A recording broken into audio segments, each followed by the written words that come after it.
अभिवादन स्वीकार कीजिए ब्रजेश मिश्रा का। और आप देखना शुरू कर चुके हैं द डिबेट।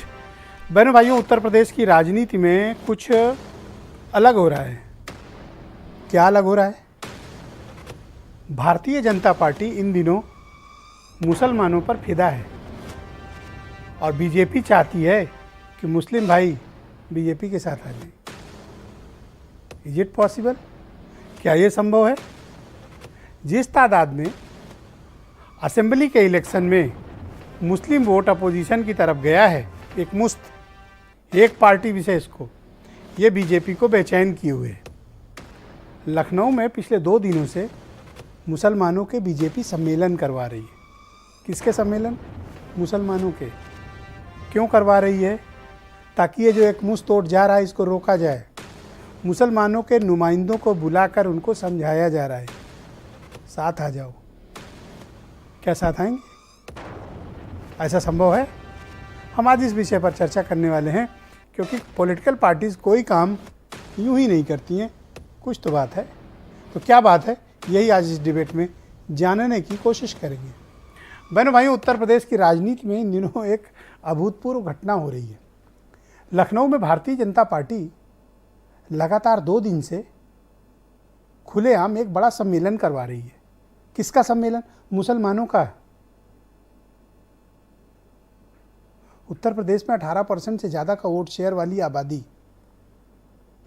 एक कम्युनिटी जो एक नाके से गुजरती है।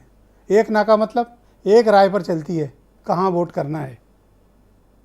कभी कांग्रेस के साथ थे ये, फिर बीएसपी के साथ भी कुछ वक्त रहे, लेकिन काफ़ी समय से समाजवादी पार्टी के साथ खड़े हैं। इनका एक मुश्त वोट बीजेपी को बेचैन कर रहा है। क्यों कर रहा है? क्योंकि लास्ट असेंबली इलेक्शन में इन्होंने इकट्ठे वोट किए थे। किसके हक में? समाजवादी पार्टी के हक में।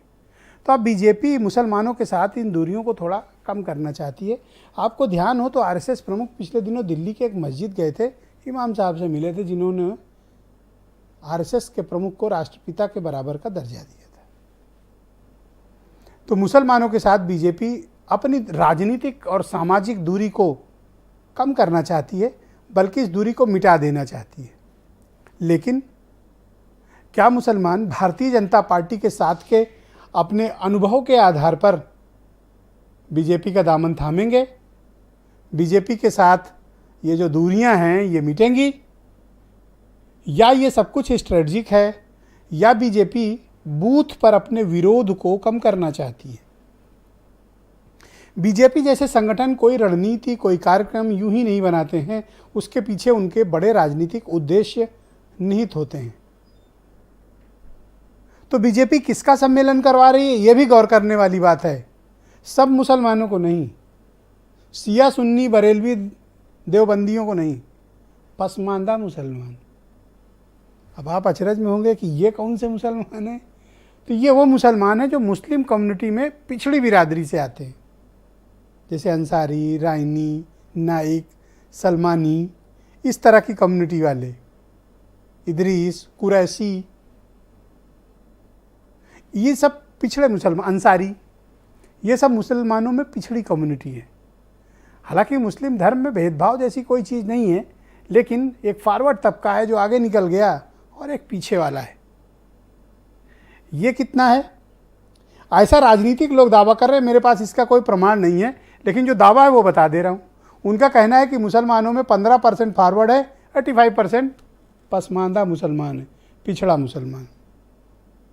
मुस्लिम कम्युनिटी के कई नेता पसमानदा मुसलमानों के मुद्दे को खूब हवा देते रहे, लेकिन कभी इसके कोई ठोस प्रमाण राजनीतिक रूप से नहीं मिले कि पसमानदा मुसलमान कहीं इकट्ठे गया हो। जब वोटिंग पैटर्न है तो फिर कम्युनिटी वोटिंग पैटर्न आता है। तो बीजेपी ये रिस्क क्यों ले रही है? तो बीजेपी एक सधा हुआ राजनीतिक दांव खेल रही है। अगर लग गया तो तीर, नहीं तो तुक्का। पिछले 2 दिनों से लखनऊ के भीतर, कल ब्रजेश पाठक, आज केशव प्रसाद मौर्य, इनकी मुख्य अतिथि अध्यक्षता में पसमानदा मुसलमानों के सम्मेलन हो रहा है लखनऊ में, जहां ये बताया जा रहा है कि साहब आप बीजेपी के साथ आ जाओ, बहुत फ़ायदा है, हर व्यक्ति को लाभ मिलेगा, कम्युनिटी में हर आदमी तक लाभार्थियों की योजनाएं पहुंचाई जाएंगी, उन्हें कन्विंस किया जा रहा है। लेकिन क्या पसमानदा मुस्लिम कार्ड मुस्लिम कम्युनिटी के भीतर काम करेगा? अगर कर गया तो बीजेपी अपना वोट शेयर 43% से कहां पहुंचाना चाहती है? 60%। लेकिन क्या ये संभव है? क्या मुसलमान भारतीय जनता पार्टी के साथ जो अपने अनुभव हैं और जो उत्पीड़न की कहानियां हैं और जो भेदभाव है, जो कई बार बहुत विजिबल भी होता है, क्या उसे भूल जाएंगे? या बीजेपी कुछ ऐसा करिश्मा करेगी कि वो भूलें? तो अपोजिशन क्या करेगा? अपोजिशन को तो अभी भी यकीन नहीं है कि ऐसा संभव है, लेकिन ये राजनीति है। यहाँ कब कौन सा दांव किसके ऊपर सटीक बैठ जाए कह ही नहीं सकते हैं, आप समझ ही नहीं सकते हैं। कब किसने आपको कमर से उठा के नीचे पटक के धड़ाम कर दिया, आप चित चारों खाने। तो ये पसमानदा सम्मेलन चर्चा का विषय है कि बीजेपी मुसलमानों से इतनी मोहब्बत क्यों कर रही है? कोई तो बात है। तो क्या बात है? यही आज डिबेट का विषय है। कुछ बयान सुनिए।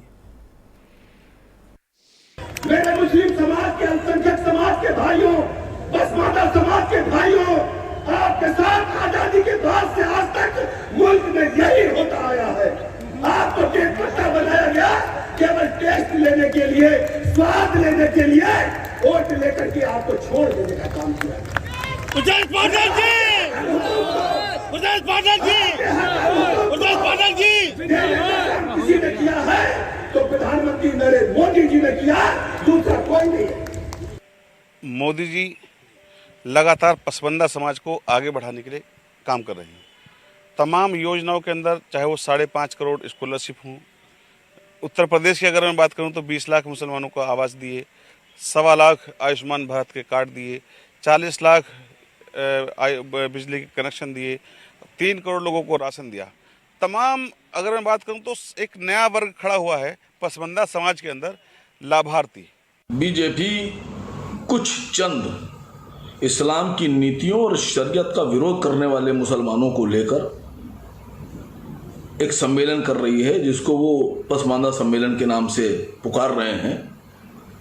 आम मुसलमान हमेशा से बीजेपी की नीतियों के खिलाफ था, खिलाफ है, खिलाफ रहेगा।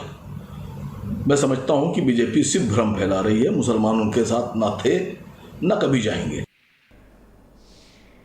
तो मैं उम्मीद करता हूं कि ये छोटे छोटे बयान सुनकर ही आप समझ गए होंगे कि उत्तर प्रदेश की राजनीति में चल क्या रहा है।